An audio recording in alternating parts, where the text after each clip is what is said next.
This legendary intro, it paints my pants brown.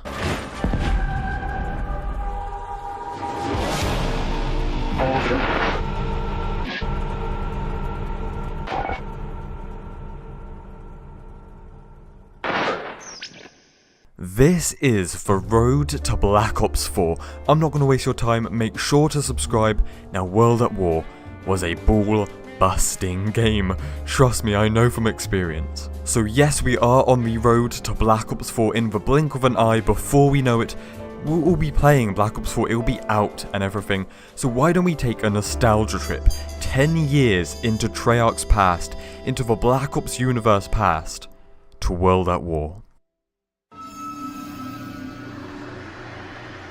This game is like no other. When you open it up, you get greeted by whatever the hell that screech was that we just listened to. Like, literally, I don't have a clue what that noise is meant to be, but it screams in your face and it tells you, hey, that's what this game is all about. Yo, that guy's having the time of his life up there.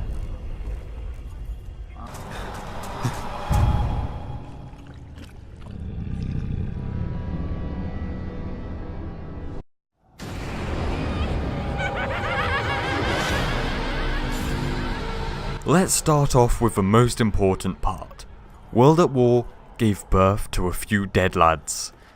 That's pretty screwed up, man. I meant World at War birthed Call of Duty Zombies, my favourite thing about my favourite series. Where it all began, Nacht der Untoten, or Night of the Dead. This map is a bunker survival, bare bones experience. If you compare this to Shadows of Evil or Origins or pretty much any zombies map we get now, even the Black Ops 4 stuff, it's totally different. You know, people complain, of course, or say that Nacht der Untoten is boring because it's outdated, and let's be honest, lads, that's kind of true. But because it's the first, because it's the start, where we didn't know what zombies would become, neither did the people making it, this map has its charm. Now, I don't know about you guys, but I remember my first time playing this at my friend's house. You know, getting to round 3 was a good job, but that was a GG, lads. Round 3, let's go. So yes, this map is outdated, it's just a small bunker, but I gotta say, the character, the vibe of this map, the atmosphere that it has got to be one of the strongest. In a dark, grey bunker, but this huge moon, and you can see the forest in the background, and you can hear the zombies' growls, and even that one that sounds like an elephant. You know what I'm talking about. So back in the day, I did not buy DLC 2 Zombies Verrückt, and you've got to understand, 10 years later, I'm not splashing the cash on that thing, my man. We've probably all played it in Black Ops 3 anyway, Zombies Chronicles, but let's move on to Shi No Numa. So I do quickly want to mention Shino, but I don't want to waste your time once again, and we're already like 7 years into the video, and we haven't even talked about campaign or multiplayer. Jesus H, someone speed me up.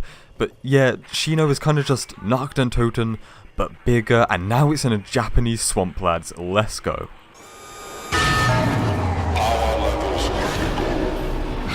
Power's out! Let's get turned back on! So if you are an OG COD fan and you played Doris back in its heyday, you probably just got a flick to your nostalgia Adam's apple, because wow, just spawning into Doris 10 years later it truly is something to behold. As you can tell, I don't even know what I'm saying. But that's the point of this video, right? To take a look, or experience for the first time for people that haven't, a look at Treyarch's past, at Call of Duty's past, on the road to Black Ops 4. So if you are on Xbox One or PC, you can easily just buy this game and experience it. And if you haven't, you damn should. Trust me, my lads, I could sit here for about another 10 minutes and talk about just this one old school zombies map. But let's move forward. With 5 minutes in, let's talk about the damned multiplayer. So multiplayer, one thing you're going to notice, a theme in this video, is that this game, of course, 10 years later is outdated, and that's just the cold hard truth, you know. It's like, say you have a really nice piece of bacon and cheese bread, right? I know, it tastes so damn good.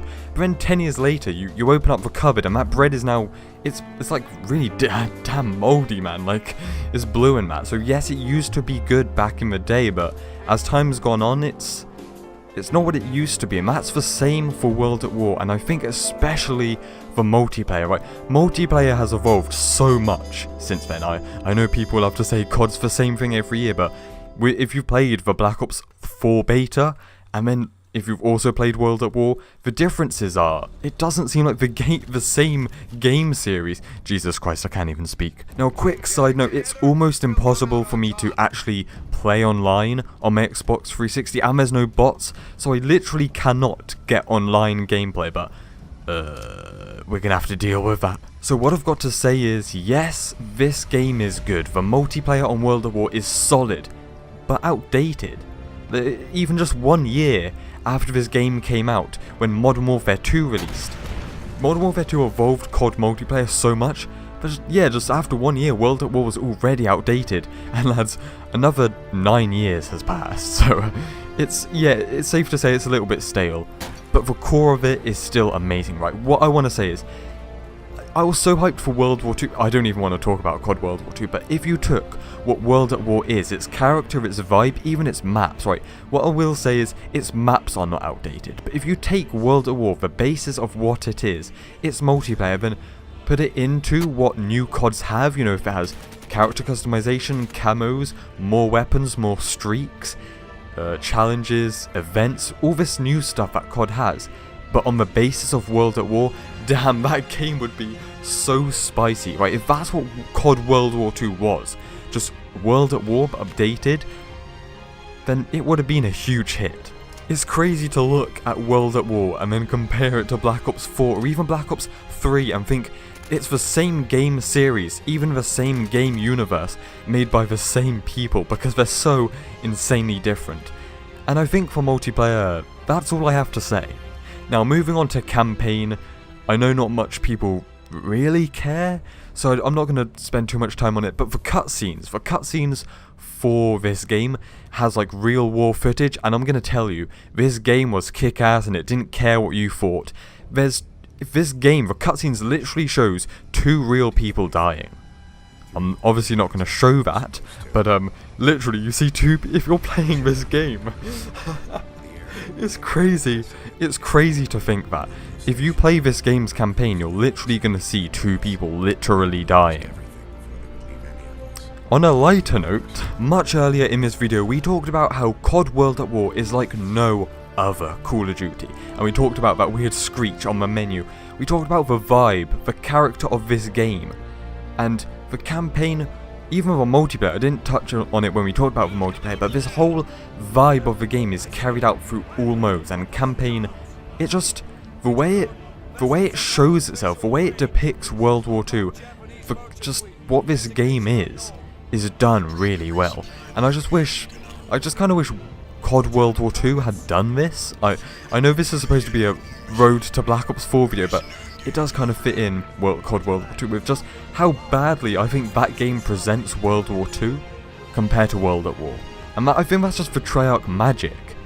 But I hope we see in Black Ops 4. Yeah, let's tie it in together. World at War and Black Ops 4. This game, 10 years later, kind of doing a review of it. I love this game, and I hope if you played it too, that I hit loads of nostalgia vibes with you. And if you never played World at War, but you're hyped for Black Ops 4, and that's why you're here on this video, I hope you kind of experienced something new in a way. So lads, I think that's all I have to say.